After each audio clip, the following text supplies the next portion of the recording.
దళిత బంధు పథకాన్ని అర్హులైన నిరుపేదలకు కాకుండా టీఆర్ఎస్ పార్టీ కార్యకర్తలకే ఇస్తున్నారని వైఎస్ఆర్టీపీ చీఫ్ వైఎస్ షర్మిల తప్పుపట్టారు.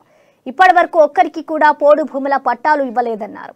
పంట నష్టపోతే రైతులకు కనీస పరిహారం కూడా అందే పరిస్థితి లేదన్నారు.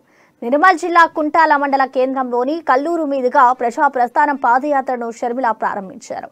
ఈ పాదయాత్ర నర్సాపూర్ జీ మండల పరిధిలోని ఆర్లీ క్రాస్ రోడ్స్, చక్పల్లి, నర్సాపూర్ గ్రామాల మీదుగా సాగింది. మంత్రి ఇలాకాలో నిరుపేదలకు డబుల్ బెడ్రూమ్ ఇండ్లు ఎందుకు ఇవ్వలేదని ప్రశ్నించారు.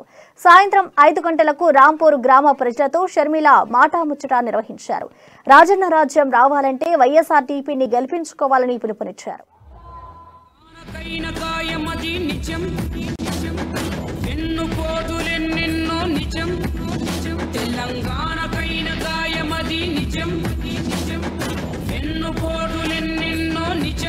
ప్రశ్నించే నీ గొంతుక నిజం, నీ ఖాసైన వ్యక్తిత్వం నిజం.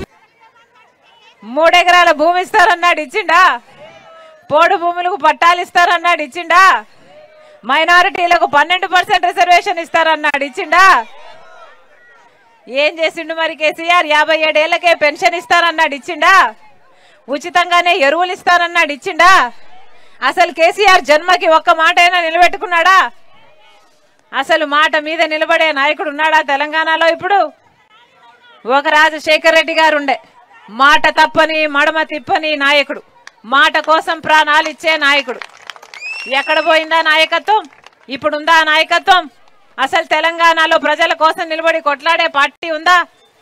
అందుకే రాజశేఖర్ రెడ్డి బిడ్డ వైఎస్ఆర్ తెలంగాణ పార్టీ రాజశేఖర్ రెడ్డి గారి పేరు మీద ఒక పార్టీ పెట్టింది. ఎందుకంటే ఇప్పుడు మాట మీద నిలబడే నాయకుడే లేడు కాబట్టి, అసలు ప్రజల కోసం నిలబడి కొట్లాడే పార్టీయే లేదు కాబట్టి, అసలు రాజశేఖర్ రెడ్డి గారి సంక్షేమ పాలన ఎక్కడా కనిపించడం లేదు కాబట్టి, రాజశేఖర్ రెడ్డి గారి పథకాలన్నీ గల్లంతైపోతున్నాయి కాబట్టి రాజశేఖర్ రెడ్డి బిడ్డ వైఎస్ఆర్ తెలంగాణ పార్టీని పెట్టింది. ఒక్క వర్గాన్నైనా ఆదుకున్నాడా కేసీఆర్ సారు? రైతులకు మేలు చేశాడా? 5,000 ఇస్తున్నాడు రైతు బంధు కింద, కానీ ఇవ్వని వెంత రాజశేఖర్ రెడ్డి గారు ఉన్నప్పుడు ఇన్పుట్ సబ్సిడీ ఉండే.